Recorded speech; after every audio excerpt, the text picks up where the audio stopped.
Hey everybody, it's Rob here. The Druid is at it again. Has done pit 150 now with the Cataclysm. He's absolutely one-shotting every monster in the pit. Now this is like some infinite damage, like ramp up, similar to what we've seen on the Spiritborn. He's even reached the max damage cap here of like -9 gazillion, the same that the Spiritborn had last patch and the entire basically 3 months duration of the season. And you can kind of see here, this Druid has just this Cataclysm in 150. I think it only like works together with a Necromancer. You see, this is the exact damage number that the Spiritborn was doing. -9 gazillion. This is like the maximum number that you can get with this kind of coding, I guess. And yeah, the Cataclysm ultimate scaling is insane. Now the Necromancer looks also projected to reach this level of clear. I'm going to link the video below here. Obviously, this is, yeah, some kind of broken interaction, just like we had with the Spiritborn. And yeah, we'll see what's gonna happen with all these Druid enjoyers. But it's just kind of sad, like, to see the 150 already been done with this kind of stuff. Because I was, like, hoping it was gonna be a bit of a challenge, or maybe even a bit of a race, you know, between, like, the Necros. I mean, the Sorgs and stuff, like, never had a chance to begin with, right? But yeah, they even have to look for some monsters here. Maybe even go to the next pit, but he'll probably also one-shot the boss completely as well. So you can kind of see here the kind of crazy damage numbers that he's doing. We also have some trial video here of it, obviously one-shotting everything. You see the damage numbers are freaking ridiculous. And this reminds me a bit of the Boulder Druid problem that we also had on the PTR server, but now it's made it to the live server. I see the boss is also dead. And with that, the 150 is basically done. I'm not sure if he's going to go over his gear here. Well, that's basically how it looks. And apparently it only works if you play together with a Necromancer to like ramp up some of the stats. So yeah, leveling up the glyphs and everything, of course. And you can see it here in the trials as well. Like rocking these, yeah, these crazy numbers. So it's pretty wild, like it's insane. So it's this skill here, Cataclysm, that is basically ramping up like crazy. And we've seen this before, guys, again on the Spiritborn, but also on the PTR. We had the same bug on the Druid. This one has been changed already. And this one has been also doing like here, -9 gazillion damage basically. This was with a Boulder Cane. That's also a pretty cool build. Yeah, how do we spell Spiritborn in Season 7? D-R-U-I-D. Druid. So this has been changed. And yeah, I'm not sure exactly like what's causing this to go this crazy. I mean, we kind of had to do a lot of investigation on the Spiritborn to figure out, you know, what exactly is causing these ultra high numbers. And yeah, at this point, it's a little bit crazy, guys. This is the Fridge Druid. He's going nuts. Yeah, I just wanted to make a quick little update, guys. Obviously, this is... They also changed some of the code because, you know, you remember, guys, on the last PTR, like the one previous season, we did this... Barbarian won the PTR. On the Whirlwind Barb. This was also PTR only, and they fixed this pretty quickly as well, where we had an infinity sign here. You see this, like, 8. Just 8 damage, basically, infinity sign. But it has been changed somehow, or I don't know, the damage is so much overflowing that we're now hitting just for a negative number. And this happened last season as well. It's just a negative, what is this, like million, billion, trillion, quadrillion. So 9,000 quadrillion in negative. But it's not hitting the monster, it's just dealing the damage that the Spiritborn was dealing last season. And people have been kind of like debating if, you know, like they let it in for the Spiritborn, like should they fix this or like what's going to happen with it. The Spiritborn had 3 seasons of this. Druid is fun. I don't know, like I don't think this is going to be fun at some point. If you just have infinite damage, it's just, you know, it's fun for like maybe a few hours, but then it gets boring because I feel the game, and especially recently, has been just so fast. Like people that play the game, they are done with the season, like quote-unquote done, like nothing to do in a few days. Obviously, like I play a lot, but there's also a lot of casual players that only play a few hours. But even for them, the season progression feels kind of fast. And I talk to a lot of them, and they are like kind of done, you know, in one weekend. So I feel at the moment the pace of the game is extremely fast. I like it from like a character perspective, like in comparison to PoE, like early on we move a lot, like there's a lot of movement speed right from the beginning and stuff, and it feels like somewhat fast pace. But the progression is just so fast, like in a few hours, guys, like you're ready, like in Torment 1, you'll be able to, and for us it was even like we were in Torment 4 after like 6 hours and one-shotting the hardest boss in the game. And if you are playing like one of those, you know, a bit stronger builds, like you'll be able to do this on almost every class. Maybe not on the Sorcerer, okay. On the Sorcerer it won't work.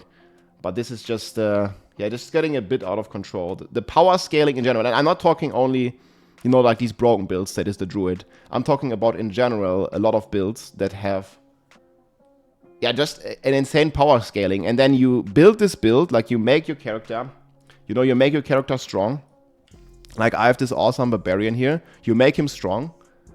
But then there's nothing to do, you know, to test your character. Like already like masterwork everything, but 260 Paragon. But there's nothing, you know, apart from pits, which have no incentive. Like there's basically like no incentive to do like a high pit, because it doesn't give you any loot.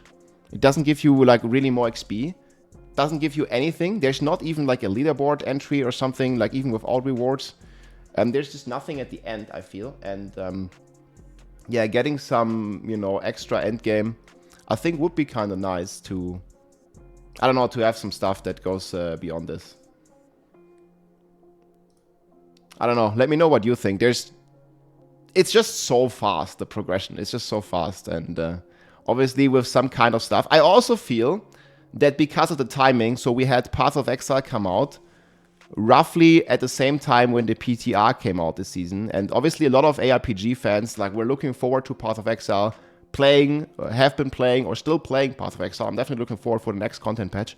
And the PTR was basically lining up with the Path of Exile launch. We had PTR come out on Tuesday, I think, or on Wednesday. But then there was a broken vendor on the PTR, and we couldn't really like test builds on the first day of PTR. And then there was the second day, and I think the day after, we already had the PoE release. So at least personally, from my experience, and also from what I've seen in the community, there has been a lot less testing going on the PTR. Mainly because, well, people, like, it was aligning with PoE, and people, you know, were playing some Path of Exile. So a lot of less testing. I've only played the PTR for like one full day, and then like half a day, because again, the first day had this vendor bug, and there was nothing to do without this vendor bug, basically, because you could not get all the testing stuff, and you couldn't boost your character and stuff like that. So there was a lot less testing, I feel, this time around on the PTR, because like things like this, they usually get caught in the PTR. Like I told you, or I saw, I showed you the Boulder Druid earlier, and on the Boulder Druid they definitely addressed this kind of stuff. So yeah, Cataclysm and Ultimate builds are dominating very strongly this patch, and we'll see what's being done. I think Necromancer, in my opinion, like, it's a cool build, it's fun, it's not completely broken, it's just very, very overpowered, like some other classes and some other builds. On the Barb, we're still like struggling a bit, where the chest is not benefiting from all the multipliers. So there's basically my damage when I create a normal earthquake, I let the dot run out, but then I explode it, and the explosion deals less damage than the total duration of the earthquake would deal. And I think it's about 40%. So we are losing more than double damage because some benefit, some multiplier is not working with the Mantle of the Mountain's Fury explosion. And we also have small stuff here. Obviously, some of the powers are not working, but you can also see it here, aggressive resistance. So we also have some damage reduction missing. And yeah, some of the vampiric powers are causing, I think, some issues. Like, some of them are still disabled.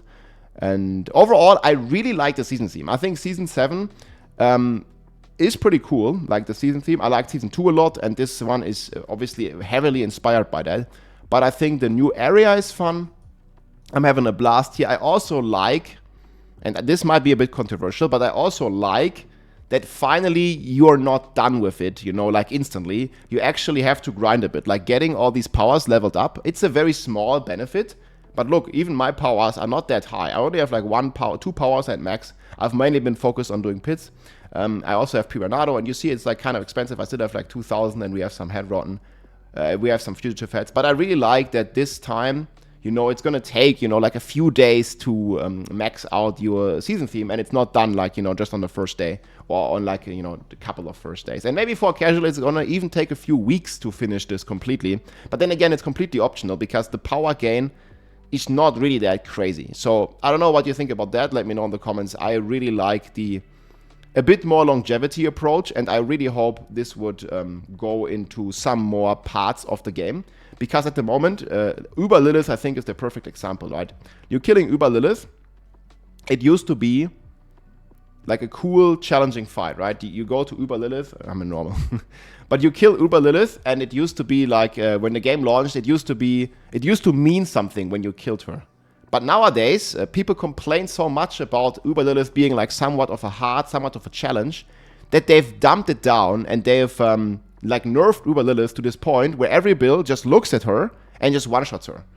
And it doesn't really like, you know, you would not really remember a fight when you just go to a boss and you just one-shot her. Yeah, one boink, whatever, one-shot her. It's not a memorable fight. It's not a challenge. And I feel like the challenge means something. And I'm really missing it in some ways in the game. And I hope this, like, you know, complete trivializing of content, like where everything is one shot, like after like a couple hours of playing, or playing like, you know, some strong build, it might be fun for a day, but then people get just bored and people just quit the season. And it's already happening because the progression curve is so fast that people are already quitting the season. But yeah, that's just my 2 cents, guys. Let me know what you think. Hope you enjoyed the video, guys, and enjoy the season. I'm definitely having still fun, and I'm gonna be playing a lot more Barbarian, and then maybe also gonna make a Necromancer or a Druid. We'll see. Take care, my friends. GG. If you liked this video, make sure to subscribe, leave a like or a comment. I'm also live on Twitch almost every day, so come and say hi.